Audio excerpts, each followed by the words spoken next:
So the US just bailed out Argentina with $40 billion. And this is while the US government is still in shutdown. The US Treasury literally bought Argentina's pesos, which is a currency that has hyperinflated over 200%. And we're told that this is supposed to be a good investment. President Trump is now considering doubling his promised bailout to Argentina to $40 billion. Trump praised Argentina's president during his visit to the White House, calling him MAGA all the way. Now, what's strange is that Argentina is not even one of America's biggest trading partners. Not top 3, not even top 5. And none of this was debated in Congress, it wasn't voted on, and it wasn't really even talked about in the news. And officials are telling us that this is not a bailout. So the question I had is, why are we doing this, and where are we getting the money to pay for it? And it turns out the money is going to come from something most people have never even heard of, which is a fund inside the Treasury called the ESF, the Exchange Stabilization Fund. It's only been used a couple of times throughout history, and now it's going to be used to prop up and essentially bail out an entire foreign economy, which happens to be at the expense of American farmers and taxpayers. Especially now that President Trump has floated the idea of bringing down meat prices by importing beef from Argentina, which cattle ranchers across the country say will not help. Now, the official story is that the US is doing this out of the goodness of our heart, that Argentina is struggling and they represent the MAGA values, right? I'm with this man because his philosophy is correct. So the US should help them stabilize their economy. Which, by the way, is completely ironic when you consider that Argentina's President Javier Milei ran for election on free markets and no bailouts from the state. But they're getting one of the biggest bailouts of all time. So none of that made sense to me. But the more I looked into this, the more connections I started to notice between Wall Street, the US, and a couple of very powerful investors with deep interests in Argentina's debt.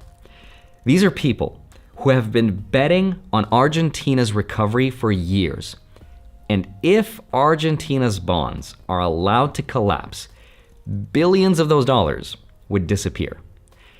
And when you realize who's now sitting at the Treasury and who they worked with in the past, you'll see how it's all connected and it'll start to make a lot of sense.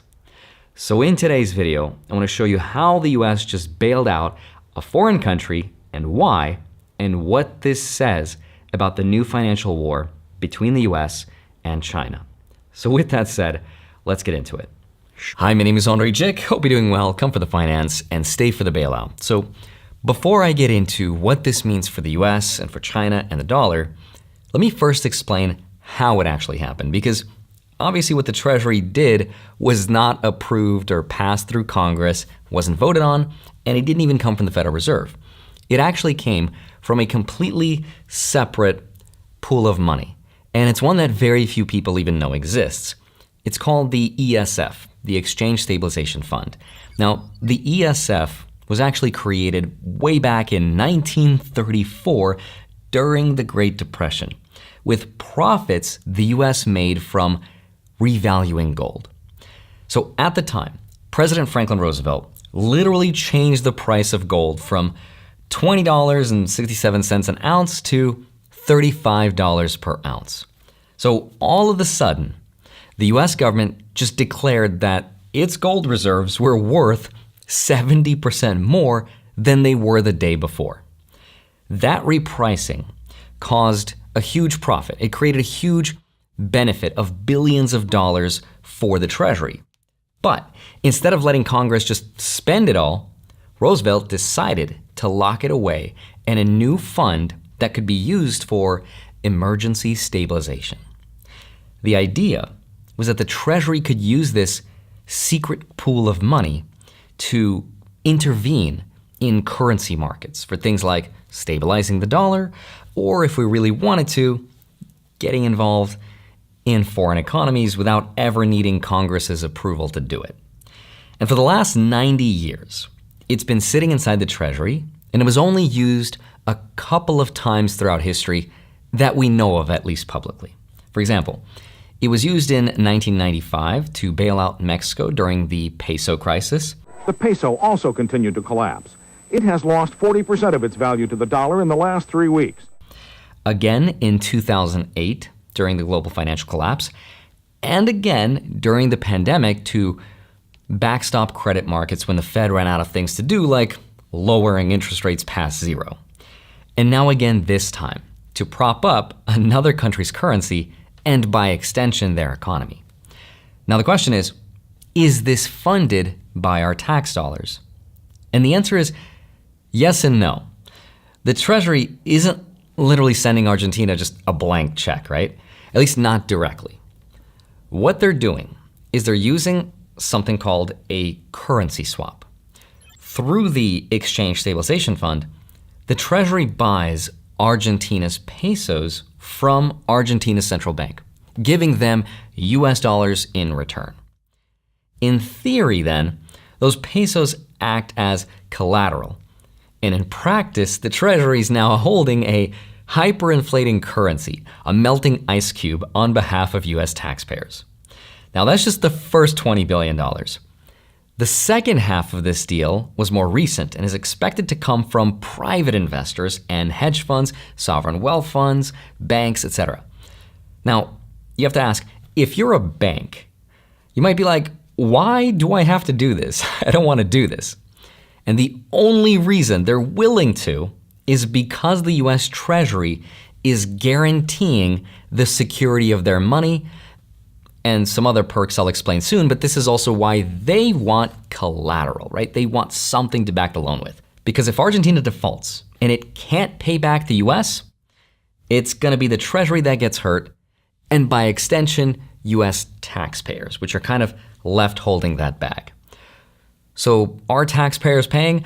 Not initially, but if it turns out to be a bad investment, then yes. So then, why Argentina is the next question? Because if you think about it, there's arguably a lot of other countries around the world that could use this money. It's not just Argentina that needs help.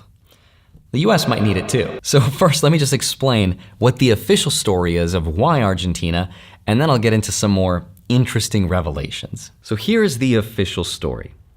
According to the Treasury, this isn't what it looks like, right? It's not a bailout. Not a bailout at all. There's no money being transferred. The ESF has never lost money. It's not going to lose money here. It's being called a currency stabilization partnership, which is a fancy way of saying the US is helping Argentina stabilize its peso by buying it directly through the Exchange Stabilization Fund.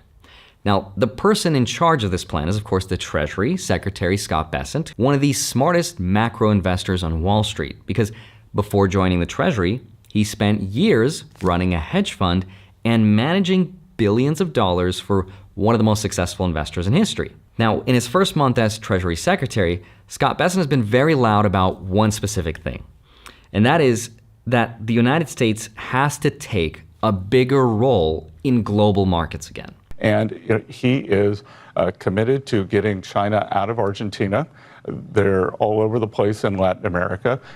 He argues that after decades and decades of letting the International Monetary Fund, the IMF, the World Bank, and China dominate the funding of the developing world, the US needs to get back on track.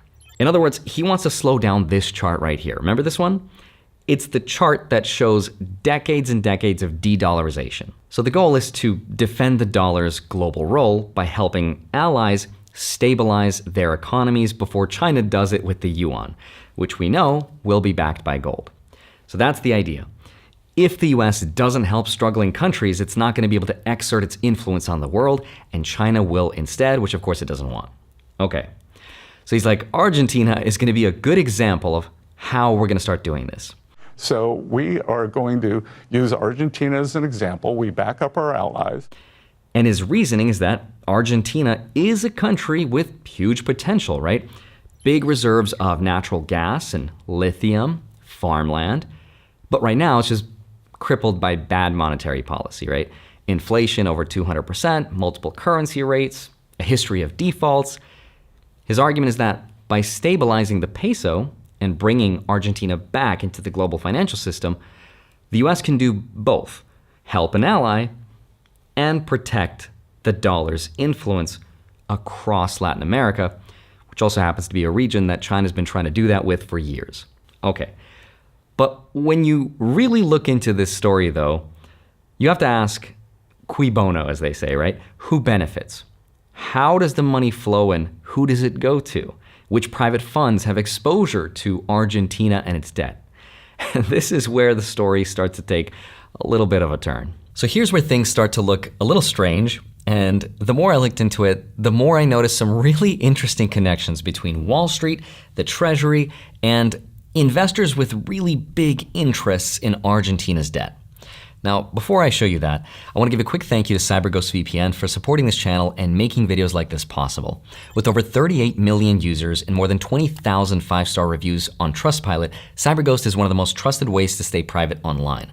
Most people don't even realize that your internet provider, your workplace, and even your home Wi-Fi can see exactly what you do online, even if you're in incognito mode. CyberGhost encrypts your connection and routes it through secure servers in over 100 countries so your data stays yours, not someone else's. It also lets you unlock geo-restricted content from 40 streaming platforms like Netflix, Prime Video, Disney+, and more, so you can access shows and prices available in other countries with just one click. You can use it on all major devices and protect up to 7 at once, so you can even share with family and friends. And since they keep no logs, not even CyberGhost knows what you do online. And the best part is right now, they're offering an 84% discount plus 4 months free. That's just $2.03 a month with a 45-day money-back guarantee, so it's totally risk-free. Don't forget to click the link in the description down below to get the special discount. Thank you to CyberGhost VPN for sponsoring this segment, and now let's get back to it. So here's how some very powerful people placed bets on Argentina. These are just a few of them, and I have to be very careful here for obvious reasons, so this is for entertainment and research purposes only, but you can verify all of this yourself. There's at least 2 big funds that we know of. Funds like Discovery Capital, which was founded by Robert Citron, and Soros Fund Management.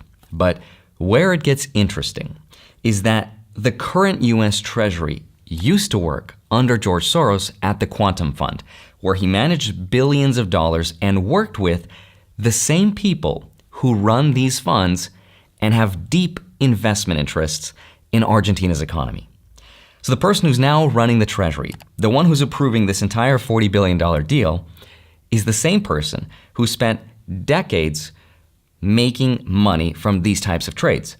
Now, that doesn't mean anything illegal is happening, but I think it's an interesting coincidence that's at least worth mentioning, because a lot of those funds bought billions of dollars worth of Argentina's bonds that were already trading as what's called distressed debt. By the way, distressed debt just means any kind of bond that trades below 70 cents on the dollar. It's kind of a polite way of saying the market thinks you might never get your money back. High chance of default. And Argentina's 2035 and 2041 sovereign bonds, which makes up most of what Wall Street holds, have been trading as low as 25 to 35 cents on the dollar in 2024 and 2025. That is deep distressed. That's most likely you are definitely not getting your money back. So they made a bet. And the bet was that the new president, Javier Milei, could come in and fix Argentina's economy by cutting out unnecessary spending.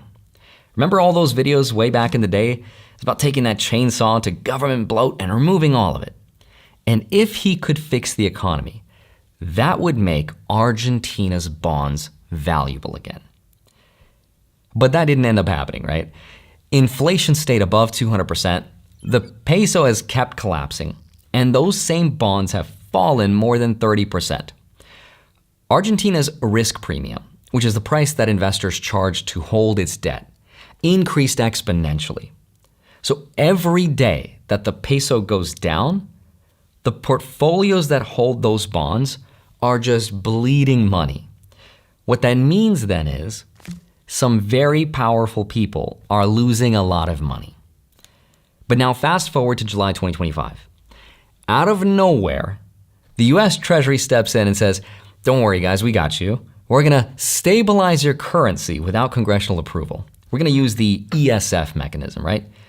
And yeah, that helps secure a potentially strategic partner. But as a side effect, it also happens to save billions of dollars for the exact funds and people that placed those bets on the recovery that never ended up happening, at least not organically.